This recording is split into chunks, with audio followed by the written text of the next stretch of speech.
Bonjour, ici Caroline Côté pour CIGN TV. Selon les statistiques établies d'après la base de données provinciale centriste des courtiers immobiliers, 2593 ventes résidentielles ont été réalisées au cours du mois de juillet 2014 dans la région métropolitaine de Montréal, soit une hausse de 2% par rapport au mois de juillet 2013. Trois secteurs ont connu des hausses de ventes significatives. L'île de Montréal, Laval et la Rive-Sud ont enregistré des hausses de ventes résidentielles de 8%, de 5% et de 9%. Cependant, les secteurs de la Rive-Nord et de Vaudreuil-Soulanges ont connu des baisses de ventes de 11% et de 22%.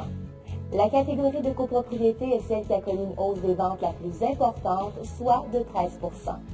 La catégorie des unifamiliales a de son côté connu une baisse des ventes de 4%.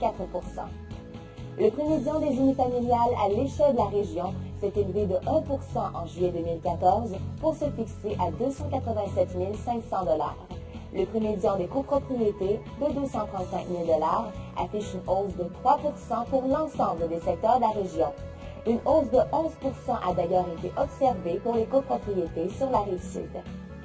Finalement, le prix médian des Plex a fait un bond de 7% pour se chiffrer à 449 000 $. Au 31 juillet 2014, on dénombrait 31 539 inscriptions en vigueur dans le système centriste, soit une hausse de 10% par rapport à la même période l'an dernier et la 47e hausse mensuelle consécutive. C'est la catégorie des copropriétés qui a enregistré la plus faible augmentation du nombre d'inscriptions. Pour plus d'informations sur les statistiques de vente du mois de juillet 2014, je vous invite à consulter le plus récent communiqué de presse disponible sur le site de la CIGN. C'était Caroline Côté pour CIGN TV. À très bientôt.